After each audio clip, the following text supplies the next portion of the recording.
Hello viewers, welcome to my channel Angel Capital Charities and this video I made for Pratyusha Banerjee जो कि अब नहीं है फिल्म इंडस्ट्री में। हम सभी जानते हैं कि उन्होंने सुसाइड किया था और बालिका वधू में उन्होंने सीरियल में उन्होंने बहुत फेमस हुई थी अपने रोल को लेकर के उसमें। और उनकी जो डेथ हुई थी वो कुछ मिस्टीरियस चीज़ें थी जो अनओपन रहीं और एक पुलिस केस भी हुआ था, लेकिन कुछ चीज़ें ओपन नहीं हो पाई।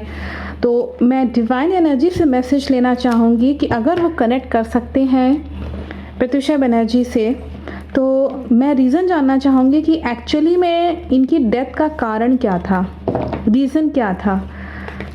मेरे आसपास जो भी डिवाइन एनर्जीज़ हैं, पॉजिटिव एनर्जीज़ हैं, प्लीज़ मुझे बताएं कि प्रत्युषा बनर्जी जो कि एक इंडियन एक्ट्रेस रहीं, मैं जानना चाहती हूँ कि उनके साथ एक्चुअली में हुआ क्या था, क्या हुआ था, किस कारण से उनकी डेथ हुई, क्या वजह थी, वो सब मैं इन कार्ड्स के थ्रू मैसेज जो है अपने व्यूअर्स तक पहुंचा पाऊंगी।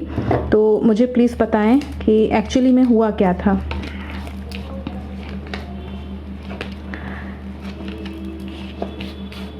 इनके प्रेम संबंधों में कुछ यहाँ पे डैमेजेस दिख रहे हैं। झगड़ा हुआ है बंद कमरे में, बहुत तेज़ झगड़ा हुआ है और जिससे झगड़ा हुआ है ये इनका लवर रहा है। और मैं नहीं जानती इससे शादी हुई कि नहीं हुई, लेकिन यहाँ पे लवर का कार्ड जिससे ये सबसे ज़्यादा चाहती थी और चाहती भी थी कि जो है एक अनकंडीशनल लव उनको मिले इस बंदे से। लेकिन प्रॉब्लम्स बहुत थी, मतलब आप समझ लीजिए कि इनका खुद का अपना ही लवर जो है इनको परेशान कर रहा था। इनको जैसे होता है ना, किसी को पिन आउट करते रहना, हर वक्त व्यंग करते रहना, जो रिस्पॉन्स उनको लॉयल्टी वाला मिलना चाहिए था वो नहीं मिल पाया। यहाँ पे लवर्स का कार्ड आपके सामने है, अनकंडीशनल लव का कार्ड भी आपके सामने है। तो ये इनको नहीं मिल पाया कि ये रियलिटी है इनके लाइफ की। मैं इसके आगे का मैसेज देखना चाहूँगी, कुछ मैसेज इसमें है। अनकंडीशनल लव जो है वो एक्चुअली में इनको मिल नहीं पाया है। इसके आगे मैं मैसेज लेना चाहूँगी, क्या मैसेज करना चाहते हैं स्पिरिट, प्लीज़ मुझे बताएं कि इसके आगे के क्या मैसेज हैं। अनकंडीशनल लव एक जो है यहीं पे बात जो है यहाँ पे समझ में आ रही है कि एक्चुअली में हुआ क्या है। ये चाह रही थी कि एक्चुअली जिस बंदे से ये प्यार करती थी, यहाँ अगेन एक ऐसे मेल का कार्ड आवा जिसने खुद अपने ज़िंदगी में बहुत तरक्की करी, बहुत ही यंग एज में। उस लड़के ने जो है इनका जो लवर दिखा रहा है उसमें बार बार मैसेज आ रहा है कि वो उस लड़के ने बहुत अपने यंग एज में उसने तरक्की बहुत करी, नो डाउट, और उससे इनको बहुत चाहत थी। लेकिन यहाँ पे उससे ये शायद बहुत गिड़गिड़ाई भी हैं। यहाँ पे ये भी मैसेज है किसी चीज़ को लेके, जैसे होता है ना बहुत ज़्यादा एम्फेसिस करना कि नहीं मेरी बात प्लीज़ मान लो। कौन सी बात मान लो? हो सकता है कि क्योंकि प्रेम संबंध दिखा रहा है तो दैट मीन्स कि हो सकता है कि आगे बात बढ़ाने की बात हुई हो, कि लव रिलेशनशिप को और आगे बढ़ाया जाए, फाइनल किया जाए बात को। और लेकिन ये जो इनके साथ जो लवर था, मेल पर्सन जो कोई भी था, वो बहुत कंफ्यूज था। ये संपन्न बहुत था, ये प्रिंस की तरह अपनी ज़िंदगी जीता था, लेकिन ये कंफ्यूज था। इसके माइंड में कंफ्यूजन नज़र आ रहा था। और ये क्यों कंफ्यूज था ये बात अलग, एक अलग बात है, लेकिन वो कंफ्यूज था। और इनके रिश्ते में ये सूर्य जो था, जो सूर्य एक रिश्ते में होना चाहिए, हम जो एक मजबूत सूर्य होना चाहिए, कॉन्फिडेंस की कमी, सूर्य भी जो है लो दिख रहा है, सन प्लैनेट जो है वो लो दिख रहा है। रिश्ते में सन प्लैनेट का लो होना दैट मीन्स कि या तो ये कुंडली में डाइवोर्स की सिचुएशन भी बना देता है। तो इसमें जो है ये रिश्ते में सूर्य डूबा हुआ है इनका, यहाँ पे दिख रहा है, और विवाद भी हुआ है। मतलब इनका जो कोई भी मेल पर्सन है वो कुछ कह रहे हैं और प्रत्युषा कुछ और कह रही हैं। तो ये सब चीज़ें प्रॉब्लम दिख रही है इसमें। मैं इसमें नेक्स्ट मैसेज लेना चाहूँगी कि क्या मैसेजेस हैं।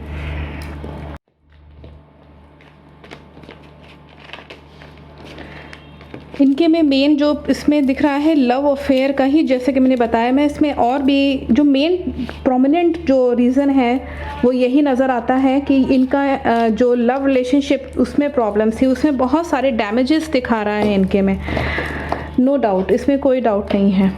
मैं इसमें मैसेज लेना चाहूँगी कि इनका एक्चुअली में क्या कारण था कि ये कंटिन्यू नहीं कर पाई।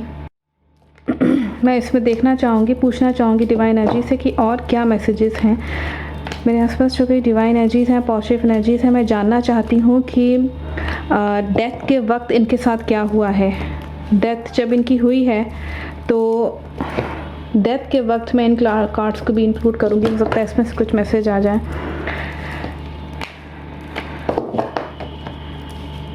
मैं जानना चाहूँगी अपने डिवाइन एनर्जी से कि प्रत्युषा एनर्जी के डेथ के वक्त एक्चुअली में क्या हुआ। ये तो रीज़न समझ में आता है कि ये काफ़ी परेशान थी अपने लव अफेयर को लेकर के, लव रिलेशनशिप्स को, लव लाइफ को लेकर के। प्यार बहुत चाहिए था इनको किसी से प्यार था, किसी लड़के से।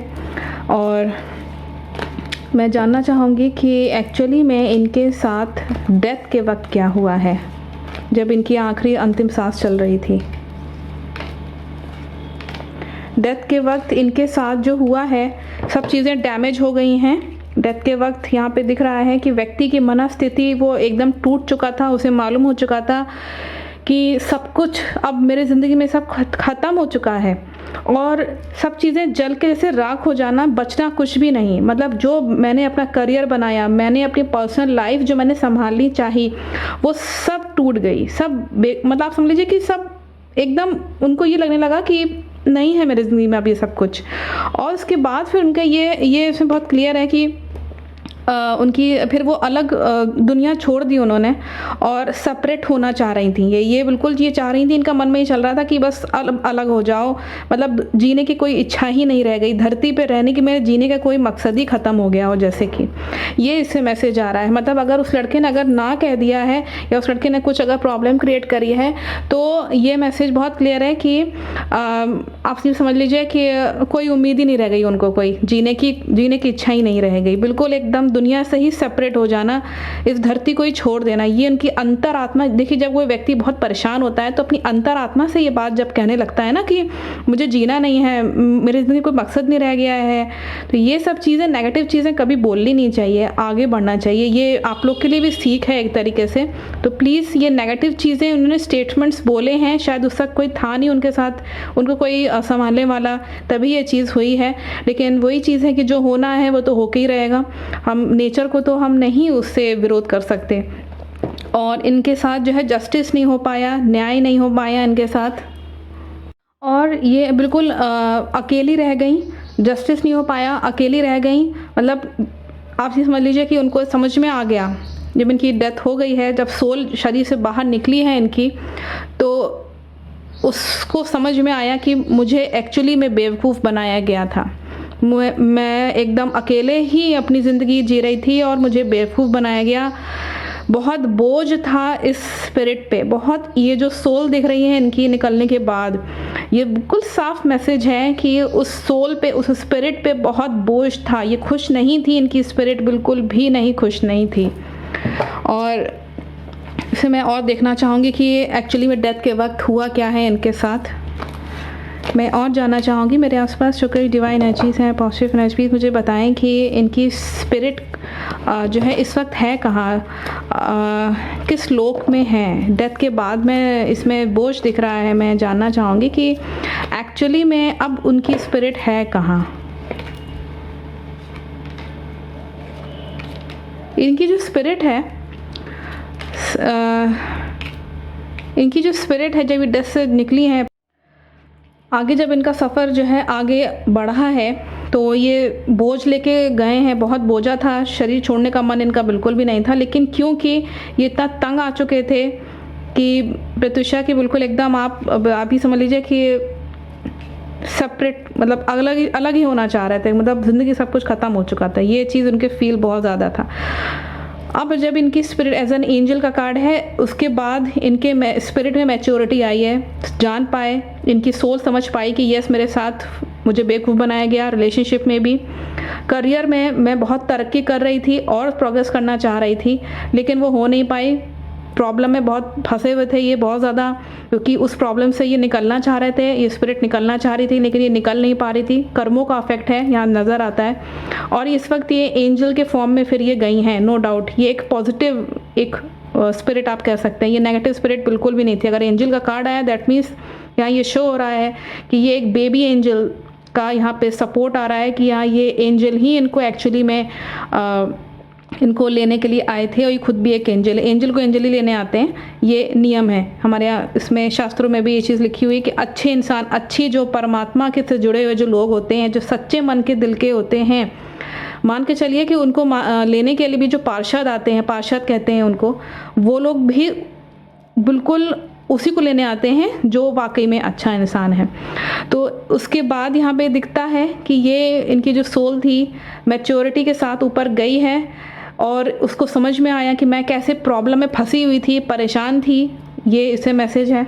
मैं इसमें और देखना चाहूँगी कि इस वक्त इनकी सोल कहाँ है, क्या ये दोबारा जन्म लेंगी, जहाँ हैं ये सुरक्षित दिखती हैं, ये अच्छे इस पे जगह पे हैं।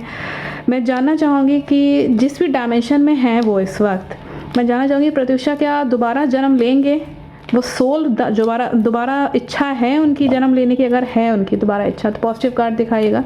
नेगेटिव कार्ड को मैं ना समझूंगी कि नहीं है इच्छा उनकी। अब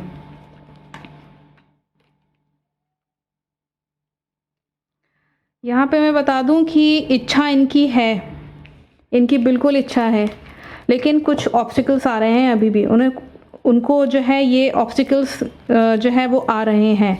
कुछ ऑब्स्टिकल्स कभी कभी आते हैं, समय लगता है, ज़्यादा लगेगा इनको। मैं इसमें जानना चाहूँगी क्या इनको ज़्यादा समय लगेगा जन्म लेने में, कई साल लग जाएंगे, अगर ऐसा है तो पॉजिटिव कार्ड दिखाएगा। नेगेटिव कार्ड को ना समझूंगी। हाँ, जैसे कि मैंने बोला ना, अभी ऑब्स्टिकल्स बहुत हैं और इनको समय लगेगा, इनको अभी समय लगेगा। मैं जानना चाहूँगी कि मेरे आसपास जो कोई डिवाइन एनर्जीज है, पॉजिटिव एनर्जी, प्लीज़ मुझे बताएं कि हाँ बॉय का कार्ड आया हुआ है, क्या ये एक लड़के के फॉर्म में, एक फेमस पर्सनैलिटी के फॉर्म में आएंगी? अगर एक बॉय के फेमस पर्सनैलिटी अगर पॉसिबिलिटी है तो पॉजिटिव कार्ड दिखाएगा। नेगेटिव कार्ड को मैं ना समझूंगी कि ये बॉय के फॉर्म में फेमस पर्सनैलिटी नहीं होंगी। पॉजिटिव है, पॉजिटिव। स्ट्रगल बहुत होगा लेकिन इनके लाइफ में बहुत स्ट्रगल होगा। पॉजिटिव तो है, नो डाउट। इसमें ये एक बॉय के फॉर्म, क्योंकि बॉय का ही सबसे पहले आप देख सकते हैं, बॉय का एक है और मोस्ट प्रोबेबली ये थोड़ा सा अपने काम के लिए फेमस भी होंगे। कोई भी काम जो भी ये फील्ड में जाएंगी उस जन्म में, ये जन्म ज़रूर लेंगी, इसमें कोई डाउट नहीं है। स्ट्रगल करेंगी, इनका शुरुआत की ज़िंदगी जो है बहुत स्ट्रगलिंग होगी और ये खुद इन्होंने चूज़ किया हुआ है कि मैं स्ट्रगल करूं और ज़िंदगी में हासिल करूं, प्रैक्टिकल लाइफ में सीखूं, लर्न करूं कि हाँ ये दिक्कत मेरे इसमें आई तो अब मुझे नेक्स्ट उसमें लाइफ में मुझे जो है स्ट्रगल करूंगी तो ज़्यादा अच्छे से होगा। और इनकी जॉइंट फैमिली का दिखा रहा है यहाँ पे बहुत मैसेज है कि बहुत क्लियर मैसेज है कि ये जॉइंट फैमिली की होंगी। और लेकिन एक समय के बाद इनको समझ में आएगा कि इनके जॉइंट फैमिली के लोग जो हैं वो बहुत ही जैसे होता है ना क्लेवर टाइप के हैं। तो ये इनकी इंट्यूशन बहुत अच्छी काम करेगी, ये इनकी, क्योंकि ये बहुत ही, ये खुद बहुत ज़्यादा क्लेवर होंगी। इसमें ये दिखा रहा है ये बहुत क्लेवर होंगी और परिवार को कैसे मैनेज करना है, संभालना है, ये सब चीज़ें इनके उसमें रहेंगी। इस स्पिरिट के यहाँ पे मैसेज आ रहा है। तो ये लेंगी, बिल्कुल जन्म लेंगी, इसमें कोई डाउट नहीं है। और ये बात ये खुद भी जानती हैं, ये स्पिरिट जानती भी है इस चीज़ को। ये ऑब्जेक्टिव्स बना के लेके जाएगी कि हाँ ये काम मुझको उस जन्म में करने हैं और मुझे इस लेवल पे, इस मुकाम पे पहुँचना है फिर से। अब कोई भी मुकाम हो सकता है, जो भी जिस काम के लिए वो आए, लेकिन जन्म होगा, इसमें कोई डाउट नहीं है। इनको जो जस्टिस की बात कई लोग कह रहे थे मुझसे कि एक बार मैं इसको भी देख लूँ कि वो जो लवर है उसके साथ क्या हो रहा है। मुझे नहीं मालूम ये कौन है। मुझे लगता है जैसे कि न्यूज़ में था कि उनके एक बॉयफ्रेंड थे लास्ट टाइम पे, मुझे उनका नहीं मालूम होता, लेकिन था कोई जना। इसमें लवर का इसमें कार्ड है, तो उसके साथ क्या होगा कि कर्मा तो कहीं नहीं जाएंगे, कर्मा तो मिलेगा ही। Let's see what are the messages from the divine energies. I request from the divine energies, please मुझे बताएं कि प्रत्युषा बनर्जी के इस जन्म में वो जो लवर का कार्ड आ रहा था, अनकंडीशनल लव, जिसने धोखा दिया है, नो डाउट प्रॉब्लम्स क्रिएट करी हैं उस लड़के ने और इनको कन्फ्यूजन क्रिएट किया और फूल का कार्ड था, बेवकूफ़ भी बनाया, लापरवाही भी हुई है। मैं जानना चाहूँगी कि उसके साथ क्या न्याय होगा, मैसेजेस के थ्रू मैं जानना चाहूँगी। होगा, बिल्कुल होगा। और इसमें आपको बता दूं कि ये अगेन यहाँ पे मैसेज है कि वो जो कोई भी है लड़का, उसके साथ जो है एक्चुअली में वो अपने आप को बहुत प्रोटेक्ट करने की कोशिश जो है उसने करी है इनके डेथ के बाद फ़ौरन। उसने आपको बहुत प्रोटेक्ट करने की कोशिश करी है, कुछ चीज़ें उसने रिजर्व रखी हैं, छुपा के रखी और बहुत जद्दोजहद करी और अच्छे एक्सपीरियंस लोगों से उसने कांटेक्ट करके पूछने की कोशिश करी कि इस इशू को कैसे बंद किया जाए, इस इशू को कैसे हम बंद करके मैं बाहर निकल आऊँ, ताकि जो है मैं फिर से प्रॉस्पेरस अपने मुकाम पे जैसे मैं था पहले वैसे ही बना रहूँ। लेकिन हो नहीं पाया है इससे, इसकी प्रॉस्पेरिटी पे प्रश्न चिन्ह लग गया। ये समझ लीजिए कि जैसे होता है ना कि ऑब्स्टिकल, दाग लग जाना। आपकी अच्छी खासी पर्सनैलिटी चल रही है लेकिन आपके कर्मा के अकॉर्डिंग आपको अपना फल मिलने लगा। ये किसी झगड़े में फंस गया है, बाद में इसमें दिख रहा है किसी से झगड़ा भी इसका हुआ है जिसकी वजह से बंद कमरे में चीज़ें डैमेज हुई हैं। मैं जानना चाहूँगी कि उस लड़के के साथ एट प्रेजेंट क्या हो रहा है, जस्टिस हो रहा है कि नहीं।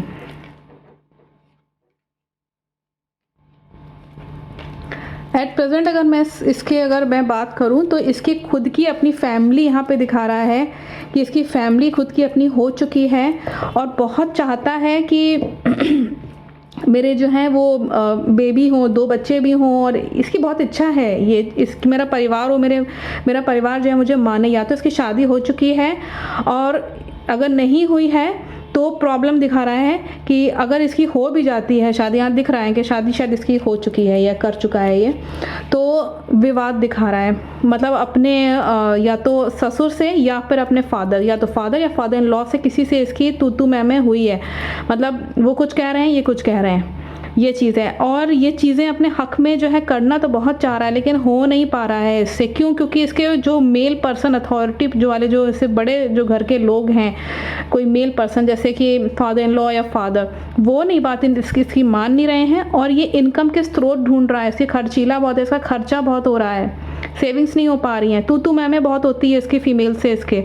और ये गॉसिपिंग का शिकार बहुत होता है, मतलब सामने को लोग कुछ कहेंगे और पीठ पीछे लोग कुछ कहते रहते हैं, पंचायत का शिकार हो जाता है ये बहुत ज़्यादा। तो इसमें और देखूंगी कि इसमें इसके साथ क्या क्या हो रहा है। प्रेजेंट ये सिचुएशन ठीक नहीं दिखा रहा है, इसका जो फैमिली प्रॉब्लम दिखा रहा है, तू मैं है इसकी अपनी फीमेल से, जो कोई भी है। और इसमें देखना चाहूँगी ये बहुत ही जॉली नेचर का है और अक्सर लोग इसके फ़ायदा उठाते हैं। इमोशनल है बहुत ज़्यादा अपनी लाइफ को लेकर के और प्लानिंग स्ट्रेटजीज़ बना रहा है ये इस वक्त कि किस तरीके से मैं अच्छे सीनियर उस पर जो हूँ लेवल पे आ सकूँ, ये इसका मैसेज आ रहा है। लेकिन इसकी अपनी खुद की फैमिली लाइफ ठीक नहीं चल रही है। ये एक कर्मा जो नज़र आया जो मुझको कि प्रत्युषा को उसने छोड़ दिया और बहुत बड़ी गलती करी है धोखा दे करके। अब उसकी खुद की पर्सनल लाइफ में दिक्कतें चल रही हैं। ऐसे तो प्रोफेशनली तो ठीक दिखा रहा है, करियर वाइज इनका देखें तो बहुत अच्छा है, ये आगे बढ़ भी रहा है, बढ़ना चाहता है, सब कुछ है। लेकिन पर्सनल लाइफ इसकी बहुत प्रॉब्लमेटिक है, वाइफ साथ नहीं दे रही है, तू मैं होती रहती है, घर के लोग जो हैं ये बिल्कुल अकेला महसूस भी करता होगा ये, बिल्कुल इसमें कोई शक नहीं है। इसके जो इसमें दिखा रहा है कि ये जो आप कहते हैं ना जो अनकंडीशनल लव जो इसको देना चाहिए था जहाँ पे, वहाँ इसे दिया नहीं है, धोखा किया है, सब कुछ है, तो वो तो कर्मा मिलेगा ही। जस्टिस का कार्ड है और बर्निंग टावर का भी यहाँ पे मैसेज आ रहा है, इसके साथ न्याय हुआ है जो मैं आपसे कह रही थी अभी कि इसके साथ जस्टिस जैसी करनी वैसी भरनी वाला काम हुआ है। और इसके जीवन में भी मैच्योरिटी नहीं रही है, चीज़ें डिसाइड नहीं कर पाता, ये जो आता है मन में जो होता है वो बोल देता है, इसकी वजह से इसके चीज़ें खुद अपने ही पैरों पे कुल्हाड़ी मारता है ये। तो ये चीज़ इसके साथ हो रही है और फ्यूचर में भी यहाँ पे दिखा रहा है कि ये काफ़ी चीज़ें डैमेज होती रहेंगी, धीमे धीमे करके सब चीज़ डैमेज होती रहेगी। हो सकता है कि आगे जाके ये काफ़ी मतलब सिचुएशन ठीक ना रहे इसकी। तो I think the message is very clear from the divine energies. बहुत सारे लोग इसमें पूछ रहे थे कि जस्टिस होगा कि नहीं, जैसे कि जस्टिस तो बिल्कुल होगा। जस्टिस, किसी का कर्मा हम छुपा नहीं सकते, किसी कर्मा जो है कहीं जा नहीं सकता, कर्मा तो अपनी जगह ही है, हम और आप उसको चेंज नहीं कर सकते। जब भी हम जन्म लेते हैं हम खुद अपने ऑब्जेक्टिव्स खुद बना करके आते हैं, ऊपर वाला हमें खुद देता है कि हाँ तुमने ये मांगा हमने दिया। अब आप पे डिपेंड करता है कि आप अपने जीवन शैली को कैसे जी रहे हैं, कैसे कैसे जीवन बना रहे हैं, अपने ऑब्जेक्टिव्स पे जी रहे हैं, अपनी अंतरात्मा की आवाज़ को। क्योंकि देखिए आत्मा सब कुछ जानती है, उसी आत्मा ने सारे ऑब्जेक्टिव्स बनाए हैं, तभी उसने शरीर लेकर जन्म लिया है उस परिवार में लेकर के। अगर आपने उसका मिसयूज़ किया, अपने पैसे को मिसयूज़ किया, अपने जो है संबंधियों का मिसयूज़ किया, तो प्लीज़ अभी भी समय है, माफ़ी मांग लीजिए, मांगनी चाहिए, बिल्कुल मांगनी चाहिए। तो ये जो कर्मा जो इफ़ेक्ट करता है ना, रीबर्थ और बर्थ वाला, ये बहुत बड़ा एक रियलिटी है हमारे लाइफ की। तो इसीलिए ये सब चीज़ें हम लोग को नहीं करनी चाहिए अपने लाइफ में। तो आप लोगों के लिए भी यहाँ पे मैसेज है कि प्लीज़ सेफ रहिए और अलर्ट रहिए कि कुछ भी गलत अगर हो रहा है आपसे तो उस बंदे से माफ़ी मांग लीजिए। आपसे नहीं हो पा रहा रिलेशनशिप, कोई बात नहीं, माफ़ी मांग लीजिए, वो मान जाएगा। लेकिन इस तरीके से धोखा दे करके और किसी को चोटिल करके ये कोई वे नहीं है, ये हम सब जानते हैं। तो नेचर और गॉड, ये यूनिवर्स, ये सभी बहुत बड़ी चीज़ होती है, ये हमें सब कुछ देने को तैयार है। बस आप माफ़ी मांग के देखिए। गलतियाँ आप ही से होंगी, गलतियाँ यूनिवर्स से नहीं होती, गलती हम लोगों से ही हो जाती है। माफ़ी मांगिए और उसके बाद फिर अपनी ज़िंदगी आराम से अच्छे से सरवाइव करिए। यही मैसेज यहाँ बहुत क्लियर है, मैसेज है, ये डिवाइन एनर्जीज़ का मैसेज है जो मैं आपको दे रही हूँ इस वक्त। ये मैं नहीं बोल रही, ये मैसेजेस बोल रहे हैं। जो ये कर्मा है वो नज़र आता है उसमें। तो I think the message is very clear from the divine energies. Thank you so much.